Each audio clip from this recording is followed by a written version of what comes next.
یہ فرما رہے ہیں کہ جو ذکر کرتا ہے پھر اس کو آزمایا بھی جاتا ہے. صوفیانہ تشریح کر رہا ہوں.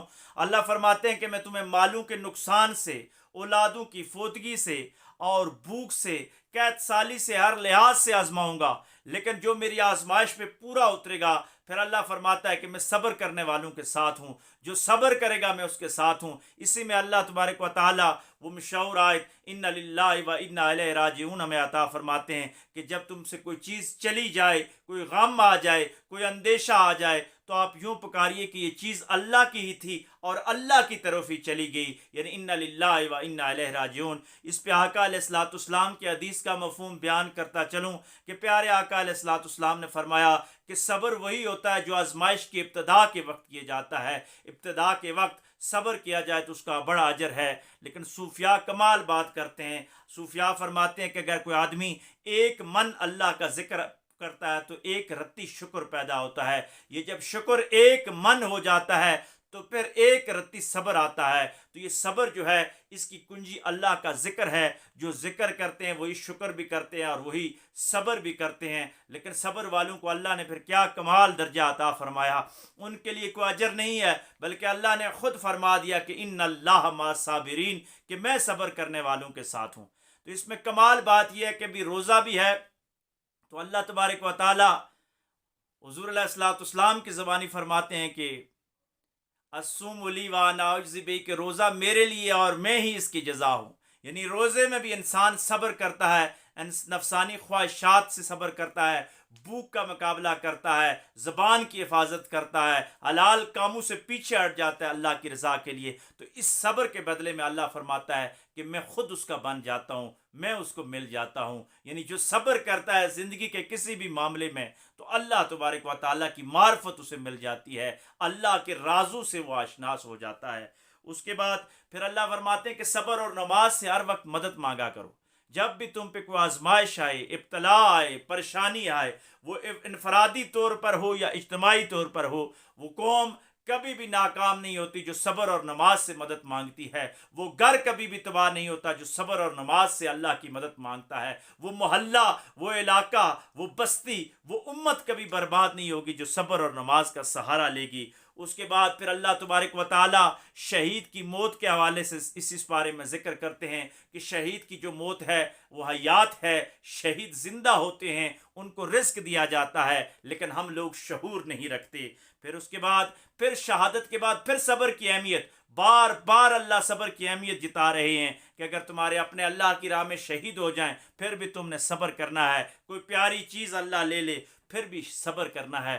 اور پھر صبر کے بعد اللہ تبارک و تعالی حج، جو اسلام کا ایک بنیادی اسلام کے رکنوں میں سے ایک رکن ہے، حج جو فرائض میں سے آتا ہے، اس کی بات ہو رہی ہے. اللہ فرماتا ہے کہ صفا و مروہ میری نشانیوں میں سے ہیں. یہ کیوں نشانیاں ہیں؟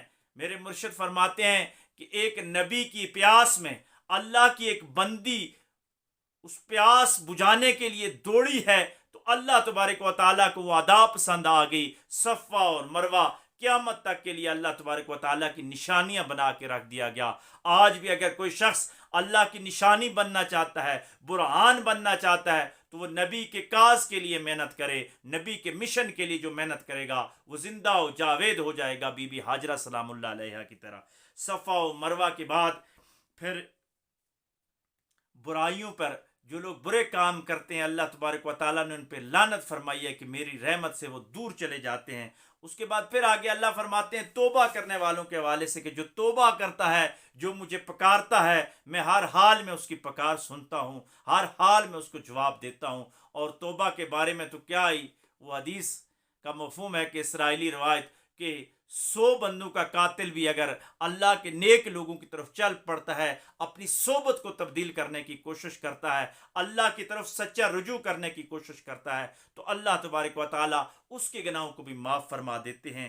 اس کے بعد پھر اللہ اپنی نشانیاں بتا رہا ہے کہ اے انسان، دن اور رات کے بدلنے میں میری نشانیاں اور میری قدرت کو تلاش کر، تفکر کر، تدبر کر کہ کون ہے جو دن کو دن میں لاتا ہے، رات کو اندھیرا کر دیتا ہے. دن کو تیرے کام کاج کے لیے بنایا ہے، رات کو آرام کے لیے بنایا ہے. اگر تو تفکر کرے گا، تو تدبر کرے گا تو تو اپنے رب تک پہنچ جائے گا. پھر حلال اور طیب چیزوں کی بات کی گئی ہے کہ مسلمان کے لیے حلال چیزیں ہیں، حلال کیا ہے اور حرام کیا ہے، ان سب چیزوں کا ذکر ہے۔ پھر آگے فرمایا جو حلال اور حرام کی تمیز نہیں کرتے وہ اندھے، گنگے اور بہرے ہیں، ان کو حلال اور حرام کی تمیز نہیں ہے۔ آج بھی جو لوگ مادی طور پہ یا روحانی طور پر حلال اور حرام کی تمیز نہیں کرتے وہ حقیقت میں اندھے ہیں، گنگے ہیں اور بہرے ہیں۔ پھر اللہ تبارک و تعالی حرام چیزوں میں جو غیر اللہ کے نام پہ ذبح کیے جاتے ہیں، خنزیر ہو گیا یا باقی جتنے بھی حرام کام ہیں، ان کا ذکر اللہ تبارک و تعالی اس بارے میں فرماتے ہیں۔ اور پھر آخر میں اللہ پھر فرماتے ہیں کہ وہ ذات بڑی غفور و رحیم ہے۔ آپ قرآن کا اعجاز دیکھیے، قرآن جہاں بھی کسی احکام کو نازل کرتا ہے، جہاں بھی کسی جزا و سزا کی بات کرتا ہے تو آخر میں ان اللہ غفور الرحیم کا ذکر کرتا ہے، وہ اللہ کی رحمت کا ذکر ہوتا ہے۔ اللہ تبارک و تعالیٰ فرماتا ہے کہ میں بڑا غفور الرحیم ہوں، میں بندوں کے گناہوں پہ پردے ڈالنے والا ہوں، صرف بندہ اگر دل سے میری طرف آ جائے۔ پھر اس سے آگے قصاص کا ذکر ہوتا ہے کہ اگر کوئی انسان دوسرے انسان کو قتل کرتا ہے تو یہ جرم عظیم ہے۔ اللہ تبارک و تعالیٰ فرماتا ہے کہ شرک کے بعد، والدین کی نافرمانی کے بعد، یہ سب سے بڑا گناہ جو انسانیت کا قتل ہے۔ ایک انسان کا قتل پوری انسانیت کا قتل قرار دیا گیا ہے، کیونکہ اللہ فرماتا ہے کہ یہ مخلوق میرا کنبہ ہے، اور جو اللہ کے کنبے کو قتل کرتا ہے، اللہ کے کنبے کو ذبح کرتا ہے، وہ بڑے ہی عذاب کا مستحق ہے۔ اللہ فرماتا ہے کہ آخرت میں تو جو عذاب ہوگا وہ ہوگا ہی، لیکن دنیا میں جو سربراہان حکومت ہیں، جو عدالتی نظام کے جو پہرے دار ہیں، جو قاضی ہیں، جو جج ہیں، ان کو اللہ تبارک و تعالیٰ نے یہ روٹ میپ دیا، یہ نظام دیا ہے کہ اگر کسی نے دنیا میں کسی کی آنکھ لی تو بدلے میں اس کی آنکھ لی جائے، کسی نے کان لیا اس کا کان لیا جائے، کسی نے کسی کا ہاتھ کاٹا بدلے میں اس کا ہاتھ کاٹا جائے، کسی نے کسی کی جان لی، کسی کو قتل کیا تو بدلے میں اس کو قتل کر دیا جائے۔ آگے اللہ فرماتا ہے کہ پریشان نہ ہونا، یہ قصاص میں، یہ حقیقت میں زندگی ہے، کیونکہ قصاص جس معاشرے میں رائج ہو جاتی ہے وہاں پہ جرائم ختم ہو جاتے ہیں، لوگ جرم کرنے سے ڈر جاتے ہیں، بچ جاتے ہیں۔ آج بھی چند اسلامی ممالک جہاں پہ قصاص کا عملی نظام نافذ ہے وہاں پہ آپ دیکھیں قتل کی ریشو بہت کم ہو گئی ہے۔ اس لیے ہمیں قصاص کے معاملے میں ہمارے ملک کو، ہمارے نظام کو اور ہمارے معاشرے کو اس نظام کو اپنانا ہوگا۔ قصاص کے بعد پھر اللہ تبارک و تعالیٰ والدین کے حقوق کی بات کرتا ہے۔ اللہ تبارک و تعالیٰ نے بہت جگہوں پہ جہاں اپنے حقوق کا ذکر کیا وہاں پر والدین کے حقوق کا ضرور ذکر کیا، اور والدین کے حوالے سے اتنی بات کافی ہے کہ نبی کریم صلی اللہ علیہ وآلہ وسلم سے کسی نے پوچھا کہ آپ نے صحابہ اکرام سے پوچھا کہ جانتے ہو شرک کے بعد سب سے بڑا گناہ کیا ہے؟ حدیث کا مفہوم بیان کر رہا ہوں کہ آقا علیہ الصلوۃ والسلام نے فرمایا کہ شرک کے بعد سب سے بڑا گناہ یہ ہے کہ والدین اپنی اولاد کو اپنے پاس بلائیں اور اولاد یہ کہے کہ میرے پاس وقت نہیں ہے۔ جدید انفارمیشن ٹیکنالوجی کے دور میں مادیت کی زد میں معاشرہ ہے، لیکن خدا کے لیے اپنے والدین کی قدر کیجئے، یہ قرآنی حکم ہے، یہ میرا رب کا حکم ہے۔ اور جو قوم اپنے والدین کو بلا دیتی ہے، اپنے بڑوں کو بلا دیتی ہے، اپنے استادوں کو بلا دیتی ہے، وہ قوم دنیا میں بھی نیست و نابود ہو جاتی ہے اور آخرت کی بھلائیوں سے بھی محروم ہو جاتی ہے۔ والدین کے حقوق کے بعد پھر میراث کا ذکر ہے۔ میراث جو اسلامی ترکہ ہے، یہ وراثت کا جو نظام ہے کہ باپ کے فوت ہونے کے بعد زمین کس طرح تقسیم ہوگی، بیٹے کو کتنا حصہ ہے، بیٹی کو کتنا حصہ ہے، والدہ کو کتنا حصہ ہے، دادی کو کتنا حصہ ہے۔ بدقسمتی سے ہم جس برہمنی سامراج میں جی رہے ہیں یہاں بیٹیوں کو جائیداد میں حقوق نہیں دیے جا رہے، جبکہ قرآن واضح طور پر خواتین کے حقوق کی بات کرتے ہوئے عورتوں کو جائیداد میں حصہ دینے کا حکم دیتا ہے۔ آپ جیز نہیں دیتے تو نہ دیں، آپ باقی رسم و رواج نہیں کرتے تو نہ کریں، آپ پہ کوئی گناہ نہیں ہے، لیکن اگر آپ نے اپنی وراثت سے اپنی بیٹی کو محروم کر دیا ہے تو آپ تباہ و برباد ہو جائیں گے، آپ کی دنیا بھی برباد ہو جائے گی، دنیا میں بے برکتی آ جائے گی اور آپ کی آخرت خراب ہو جائے گی۔ اس لیے جائیداد میں سے اپنی بیٹیوں کو ضرور حصہ دیجیے، اور قرآنی جو میراث کا اصول ہے، جو ترکے کا نظام ہے، اس کو اپناتے ہوئے وصیت کیجیے اور اپنے بچوں کے حقوق دنیا میں ادا کر کے جائیے تاکہ قبر میں آپ کو کوئی اندیشہ اور زوال نہ ہو۔ اس کے بعد رمضان کا ذکر اللہ تبارک و تعالیٰ فرماتے ہیں کہ یہ روزہ کیوں فرض کیا گیا۔ اسی دوسرے پارے میں اللہ فرماتا ہے کہ یہ روزہ اس لیے فرض کیا گیا تاکہ تم تقویدار بن جاؤ، تم سے پہلی امتوں پہ بھی یہ روزے تھے، اور تمہیں بھی اس لیے دیے گئے تاکہ تم متقی ہو جاؤ۔ یہاں روزے کا مقصد معلوم ہو گیا کہ یہ ایک پریکٹس ہے، حقیقت میں یہ باقی 11 مہینوں میں ہم نے لاگو کرنی ہے کہ ہمیں اللہ کا خوف آ جائے، اللہ پہ یقین ہو جائے۔ یقین کامل کے لیے روزہ بڑی چیز ہے۔ پھر آگے اسی پارے میں اللہ فرماتا ہے کہ رمضان المبارک میں نے قرآن کو نازل کیا، شہر رمضان الذی، جو آیت ہے اس میں اللہ فرما رہے ہیں کہ قرآن مجید کو اسی پاک مہینے میں، اسی مہینے میں نازل فرمایا گیا۔ پھر آگے سحری اور افطاری کے اوقات کی بات اللہ تبارک و تعالیٰ فرما رہے ہیں کہ سحری کب ہوتی ہے۔ سحری کے برکات اور افطاری کے برکات ہمارے قرآن و سنت میں واضح الفاظ میں موجود ہیں۔ پھر اللہ فرماتا ہے کہ جو بندہ مجھے پکارتا ہے، جو مجھے پکارتا ہے تو میں اس کی پکار سنتا ہوں۔ وہ کسی بھی حال میں پکارے انسان تو اللہ تبارک و تعالیٰ اس کی پکار کو سنتا ہے۔ میرے دوستو معزز سامعین، غیروں کے دروازے سے ہٹ جائیے، اس رب کو پکاریے جو ہر وقت ہر لہجہ آپ کی پکار سننے والا ہے۔ جو اس کو پکارتا ہے وہ اس کی ضرور مدد کرتا ہے، وہ ضرور اس کے پاس آ جاتا ہے۔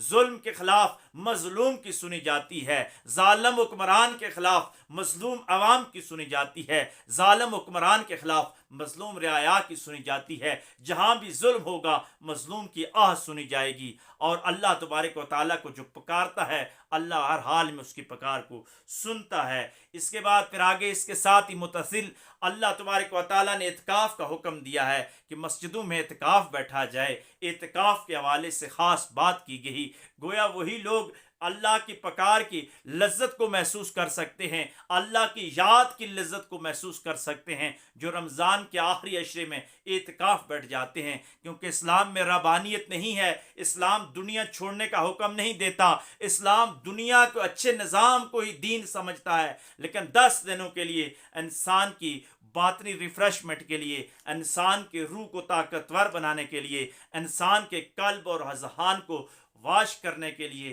اور فری کرنے کے لیے، اس میں نور بھرنے کے لیے اللہ تبارک و تعالیٰ اعتکاف کا حکم دیتا ہے۔ اس لیے ہمیں آخری 10 دنوں میں، رمضان کے آخری 10 دنوں میں اعتکاف کرنا چاہیے۔ اس کے بعد اعتکاف کے بعد ہی آپ دیکھیں قرآن کا اعجاز دیکھیے کہ قرآن معاشرے کا نظام کس طرح بیان کرتا جا رہا ہے۔ اعتکاف کے بعد ہی ساتھ ہی فتنے کے قتل کا حکم دیا جا رہا ہے کہ ایسا نہ ہو کہ مسلمان اعتکاف میں بیٹھا ہو اور معاشرے میں امن و چین برباد ہو رہا ہو، معاشرے میں جہاد اکبر کی ضرورت ہے اور تو جہاد اصغر کی طرف جا رہا ہو۔ نہیں، اسلام جابر حکمران کے سامنے کلمہ حق کہنے کو بھی جہاد سمجھتا ہے۔ اسلام تلوار کے ساتھ اللہ کا نظام دنیا پہ حاوی کرنے کو بھی جہاد سمجھتا ہے، اور اسلام اپنے نفس کے خلاف جہاد کو جہاد اکبر سمجھتا ہے۔ تو فتنے کے قتل کے لیے، فتنے کی سرگوبی کے لیے، فتنے کو ختم کرنے کے لیے مسلمان کو حکم دیا جا رہا ہے کہ جہاں بھی فتنہ ہو اس کو طاقت کے لحاظ سے کچلا جائے۔ اگر آپ کی ہاتھ کی طاقت ہے تو ہاتھ سے روکیے، اگر زبان کی طاقت ہے تو زبان سے روکیے، اگر اتنا بھی نہیں کر سکتے تو دل میں فتنے کو ضرور برا کہیے۔ جو فتنے کا دل سے ساتھ دے گا قیامت کے دن اس کا حساب اسی کے ساتھ کیا جائے گا، کیونکہ میرے آقا علیہ الصلوۃ والسلام کی حدیث کا مفہوم ہے کہ اگر کوئی انسان کسی جگہ ظلم دیکھتا ہے اور وہ ظلم دیکھ کے خاموش ہو جاتا ہے، اس کے ماتھے پہ شکن تک نہیں آتی، تو قیامت کے دن اللہ اس چپ رہنے والے کو بھی اس ظالم کے ساتھ کھڑا کرے گا اور اس کا حساب لیا جائے گا۔ اس کے بعد پھر حج کے بعد کا ذکر آیا ہے کہ جب مناسک حج ادا کرو تو اس کے بعد اللہ کا ذکر کثرت کے ساتھ کرو۔ زمانہ جاہلیت میں عربوں کا یہ رواج تھا کہ حج کے بعد وہ اپنے آباء و اجداد کے کارناموں کو بیان کرتے تھے، آباء و اجداد کا ذکر کرتے تھے، لیکن قرآن کہتا ہے کہ حج کے بعد تم اللہ کا ذکر کثرت کے ساتھ کرو۔ لبیک اللہم لبیک لا شریک لک لبیک ان الحمد والنعمت لک والملک کی صدائیں بلند کرو۔ اللہ فرماتا ہے کہ حج کے بعد میرا ذکر کرو، اور جو لوگ جاتے ہیں حج پہ وہ دیکھتے ہیں کہ کیا وہ فرزندان توحید کا روحانی منظر ہوتا ہے کہ ایک سفید لباس پہ انسلی چادریں پہن کر حرم کے ارد گرد اللہ کی توحید کو بلند کیا جا رہا ہوتا ہے۔ کیا ہی وہ روحانی منظر ہوتا ہے۔ اللہ وہ منظر ہم سب کو نصیب فرمائے اور ہر حال میں ہمیں اپنا ذکر بلند کرنے کی توفیق عطا فرمائے۔ اور ذکر کے بعد پھر اللہ تبارک و تعالیٰ ایک جامع دعا میں عطا فرما رہا ہے کہ جب بھی دعا مانگو تو یہ دعا مانگو، اللہم ربنا آتنا فی الدنیا حسنتم وفی الآخرت حسنتم وقنا عذاب النار، یہ بھی اسی دوسرے پارے کے اندر پائی جاتی ہے۔ یہ اتنی جامع دعا ہے کہ اگر اس دعا کو مانگ لیا جائے تو گویا اللہ سے آپ نے سب کچھ مانگ لیا، کیونکہ اس میں دنیا کی بھی بھلائی ہے اور آخرت کی بھی بھلائی ہے۔ حدیث کی تشریحات ہمیں بتاتی ہے کہ جب بھی دعا مانگی جائے تو جامع انداز کے ساتھ مانگی جائے، نہ صرف دنیا مانگی جائے بلکہ ساتھ آخرت بھی مانگی جائے، دنیا کے ساتھ آخرت بھی اور آخرت کے ساتھ دنیا بھی، کیونکہ دنیا آخرت کی کھیتی ہے، جس کی کھیتی اچھی ہوگی آخرت میں اس کا فصل بھی اتنا اچھا ہوگا۔ آپ دنیا بھی اپنے رب سے مانگیں، دین بھی اپنے رب سے مانگیں، آخرت بھی اپنے رب سے مانگیں، بس یہ مانگتے جائیں یہ دعا، اور یہ دعا بڑی کامل دعا ہے۔ اس کے بعد پھر اگلی آیات میں اللہ تبارک و تعالی مسلمانوں کو حکم دے رہے ہیں کہ ادخلوا فی السلم کافہ، اسلام کے اندر پورے کے پورے داخل ہو جاؤ۔ یہ آدھا تیتر اور آدھا بٹیر نہیں چلے گا کہ جہاں آپ کی مرضی کے احکامات آ جائے، جہاں آپ کے نفس کے مطابق آسانی ہو جائے تو وہاں آپ کہیں کہ جی یہ اسلام کا حکم ہے، اسلام بڑی آسانی دیتا ہے۔ لیکن جب آپ کے نفس کے خلاف کوئی بات آ جائے، جہاں آپ کے نفس پہ چوٹ پڑتی ہو، جو چیزیں کرنا آپ کے لیے دشوار ہوں، تو وہاں آپ اسلام کو چھوڑ دیں۔ اسلام یہ پسند نہیں کرتا، اسلام یہ کہتا ہے کہ اگر اسلام کو اپنانا ہے تو پھر ریاست بھی اسلامی ہونی چاہیے، پھر معیشت بھی اسلامی ہونا چاہیے، پھر نظریات بھی اسلامی ہونے چاہیے، پھر افکار بھی اسلامی ہونے چاہیے، پھر سوشلزم، کمیونزم اور نیشنلسٹ سوچوں کا بائیکاٹ کر کے اسلام کی طرف آنا ہوگا۔ اور جو اسلام کی طرف آتے ہیں پھر دیکھتے ہیں کہ زمینیں بھی سونا اگلتی ہیں، آسمان سے بھی بارش رحمت کی برستی ہے، اور دنیا پہ امن و امان قائم ہو جاتا ہے۔ ہمیں اسلام میں پورا کا پورا داخل ہونا ہوگا۔ ہمیں صرف نماز ہی نہیں قائم کرنی ہوگی بلکہ معاشرے میں زکوٰۃ کو بھی رائج کرنا ہوگا۔ ہمیں صرف نفلی روزے ہی نہیں رکھنے ہوں گے بلکہ فرض روزوں کے ساتھ ساتھ ظلم کی سرگوبی کے لیے میدان میں بھی آنا ہوگا۔ اسلام ادخلوا فی السلم کافہ کہہ کر اپنے پورے کا پورا نظام ہمیں دے رہا ہے، اور اس کے ساتھ ہی پھر آگے شیطان کے راستے پہ چلنے سے انکار کرنے کا حکم دے رہا ہے کہ یہ طاغوت کا راستہ، یہ سمراج کا راستہ، یہ نفس کا راستہ، یہ حقیقت میں شیطان کے راستے ہیں۔ شیطان سامراج کا بھی مرشد ہے، شیطان طاغوت ہے، شیطان نفس کا بھی مرشد ہے۔ شیطان کے راستے پہ کبھی نہ چلنا، آپ رحمان کے راستے پہ چلتے جائیے، اللہ تبارک و تعالیٰ آپ کو کامیاب فرما دے گا۔ آگے اللہ تبارک و تعالیٰ اپنی مدد کی بات کرتے ہیں کہ جو شیطان کے راستے میں کھڑے ہو جاتے ہیں، شیطان کے خلاف چلتے ہیں، اللہ تبارک و تعالیٰ ان کی ضرور مدد کرتا ہے۔ اللہ اپنی مدد کے ساتھ ہی پھر خرچ کرنے کا حکم دیتا ہے کہ جو رزق میں نے تمہیں دیا ہے اس کو خرچ کرو، ہر حال میں خرچ کرو۔ آپ خرچ کرتے جاؤ گے تو بڑھتا جائے گا۔ جس طرح درخت کی شاخ تراشی ہوتی ہے تو نئی کونپلیں آتی ہیں، اس طرح جب زکوٰۃ فرض ہو جائے اللہ کی راہ میں دے دیں، گویا آپ اپنے مال کی شاخ تراشی کر رہے ہیں، یہ ڈبل ٹرپل ہو کر آپ کو ملے گا۔ صرف رزق سے مراد مال ہی نہیں بلکہ اگر آپ کو اللہ تبارک و تعالیٰ نے علم دیا ہے تو آپ علم کو تقسیم کرتے جائیں۔ جب آپ علم تقسیم کریں گے تو وہ بھی آپ رزق تقسیم کر رہے ہیں۔ آپ لوگوں کو کھانا دے رہے ہیں تب بھی آپ رزق تقسیم کر رہے ہیں۔ آپ اگر کھانا پکا کے دے رہے ہیں، کسی کی پیاس بجھا رہے ہیں، کسی کے کاموں میں تگ و دو کر رہے ہیں، کوئی خیر کی بات آگے پھیلا رہے ہیں، یہ جتنے بھی کام ہیں یہ سارے کے سارے رزق میں آتے ہیں۔ اللہ فرماتا ہے کہ اس رزق کو اللہ کی راہ میں ضرور خرچ کیجئے گا۔ اور پھر رزق کے اللہ تبارک و تعالیٰ نے مصارف بھی بتا دیے کہ کہاں سب سے پہلے اپنے والدین پہ خرچ کرنا ہے، پھر اپنے اقربا پہ خرچ کرنا ہے، پھر یتاما پہ، پھر مساکین پہ، یعنی اپنے قریبی رشتہ داروں کا، بلڈ ریلیشن کا پہلے خیال رکھا گیا ہے۔ ایسا نہ ہو کہ آپ کے صدقات اور خیرات اخباروں کی زینت تو بنتے ہوں، سوشل میڈیا کی زینت تو بنتے ہوں، لیکن آپ کے اپنے رشتہ دار ان سے محروم ہو رہے ہوں۔ اگر ہم اپنے زکوٰۃ صدقات کو اپنے رشتہ داروں پہ دینا شروع کر دیں تو ہمارے معاشرے سے غربت ختم ہو جائے، ہمارے رشتہ داروں میں سے غربت ختم ہو جائے، اس کے بعد پھر قریبی رشتہ داروں کے بعد پھر یتیم، پھر مسکین، اس طرح اس پروٹوکول کے ساتھ آپ نے صدقات دینے ہیں۔ یہ قرآنی حکم ہے، اور قرآنی حکم کو فالو کرتے ہی جو زکوٰۃ اور صدقات اور چیریٹی کرتے ہیں یقیناً وہی خوش بخت لوگ ہوا کرتے ہیں۔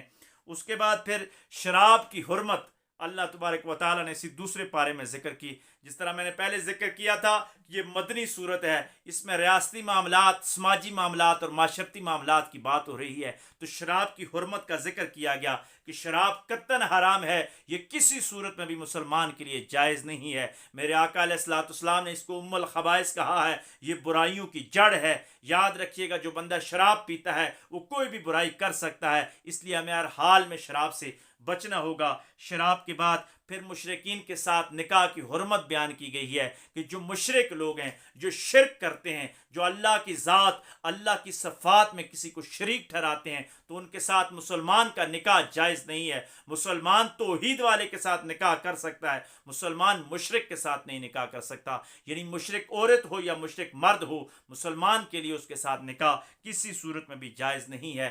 پھر دیکھیں سماجی معاملات کی بات یہ قرآن کس انداز کے ساتھ کرتا ہے. یہ جہاں ریاستی معاملات کی بات کرتا ہے، سماجی معاملات کی بات کرتا ہے، معاشرتی تعلقات کی بات کرتا ہے، وہاں انسان کی اپنی ذاتی معاملات کی بھی بات کرتا ہے. اس کے ساتھ ہی متصل آیت میں حیض و نفاس کا ذکر ہے کہ عورتوں کو جو مخصوص ایام آتے ہیں ان کے ساتھ کس طرح ہینڈل کیا جائے. نماز میں اس میں کیا حکم ہے، روزے کا کیا حکم ہے، باقی معاملات کیا ہیں.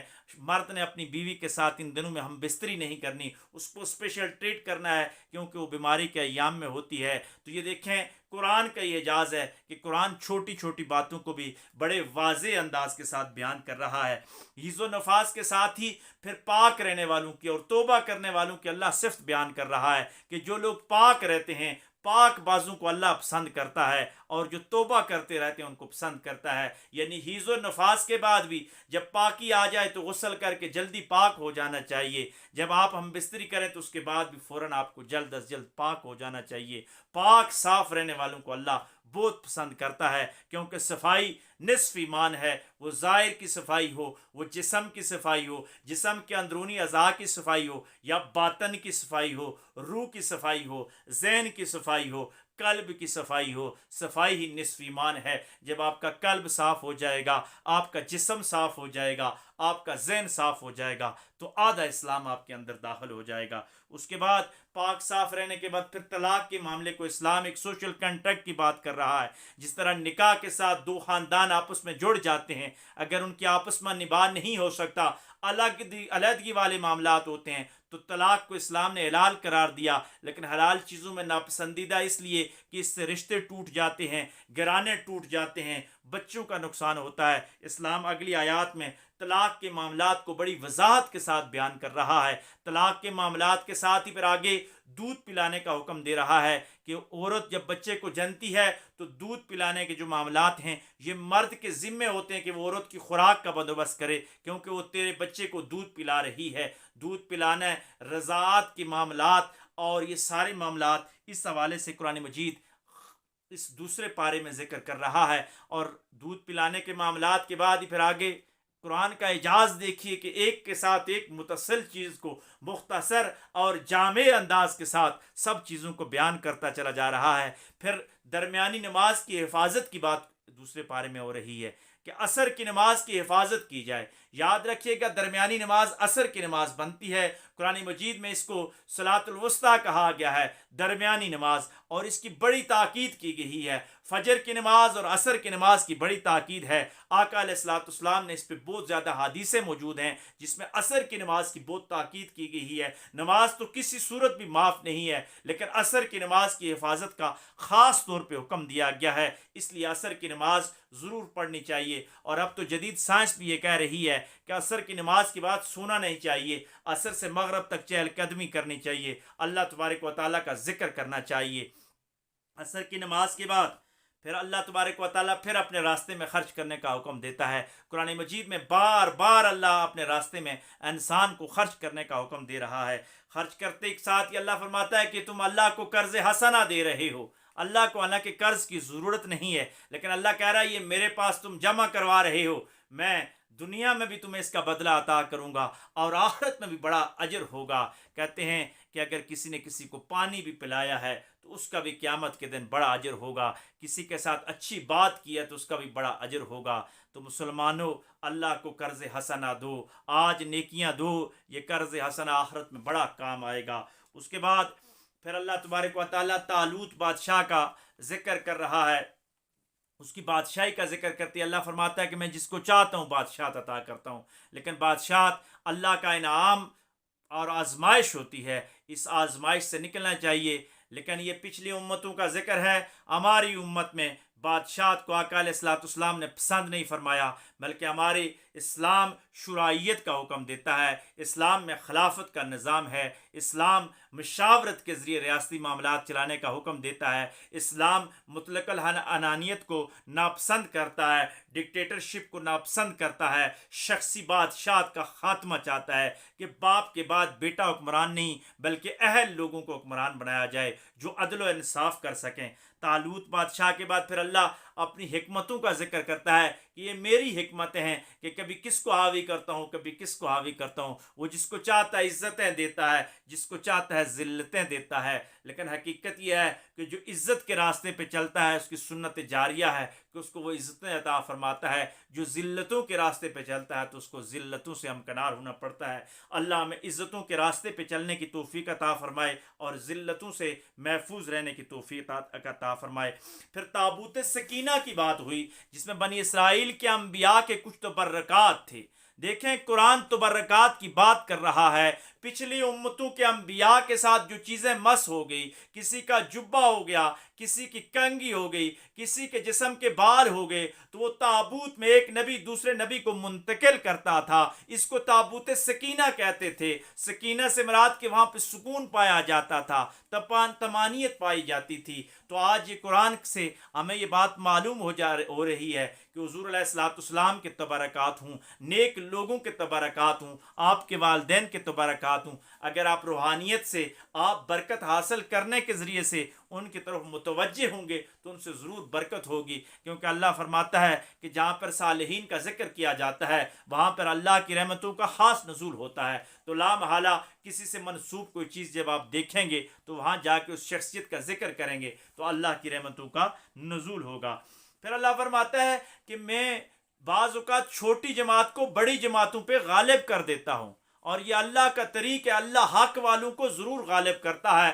آپ بدر کے میدان میں دیکھیں 313 تھے لیکن 1000 پہ وہ غالب آ گئے. آپ کربلا کے میدان میں دیکھیں وہ 72 تھے لیکن ہزاروں کے لشکر پہ باری ہو گئے. اللہ قرآن میں فرماتا ہے کہ میں چھوٹی جماعتوں کو بڑی جماعتوں پہ حاوی کر دیتا ہوں، لیکن شرط یہ ہے کہ چھوٹی جماعت حق والی ہوں. مسلمانوں کو گھبرانا نہیں چاہیے، مسلمانوں کو حق کا راستہ صاف نظر آنا چاہیے. اگر وہ حق کا ساتھ دیں گے تو وہ ضرور کامیاب ہوں گے. اس کے بعد آخری اس کے ساتھ ہی متصل آیت میں اللہ کافروں کے ساتھ ثابت قدم رہنے کا حکم دے رہا ہے کہ کفر کے خلاف نظریاتی جنگ ہو، وہ میدان کی جنگ ہو، وہ عملی جنگ ہو، وہ معیشت کی جنگ ہو، وہ جدید اسلحے کی جنگ ہو، آپ نے ثابت قدم رہنا ہے. تاریخ شاہد ہے کہ مسلمان جب بھی ثابت قدم رہے تو اللہ تبارک و تعالیٰ نے ان کو ضرور فتح عطا کی. کیونکہ یہ قرآنی حکم ہے کہ اللہ فرماتا ہے کہ کافروں کے خلاف لڑنے والوں کو وہ ضرور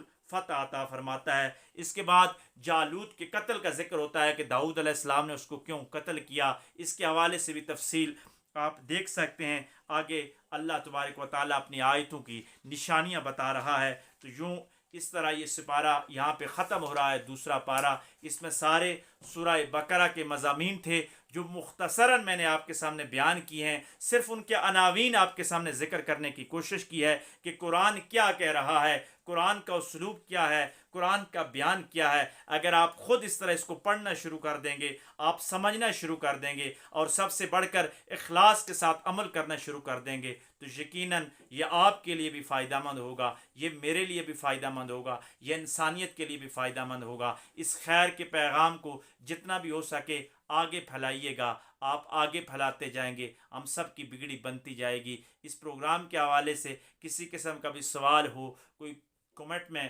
آپ کر سکتے ہیں، پوچھ سکتے ہیں. میرے پرسنل نمبرز پہ، ای میل پہ آپ جا کے سوال پوچھ سکتے ہیں. اللہ تبارک و تعالی ہم سب کا حامی و ناصر ہو. جو اچھی باتیں ہوئی اللہ تبارک و تعالی ان کو قبول فرمائے، اور اگر کوئی ہم سے کمی، کوتاہی یا غلط بات ہوگی تو اللہ تبارک و تعالی ہم سب کو معاف فرمائے. وآخر دعوانا ان الحمد للہ رب العالمین.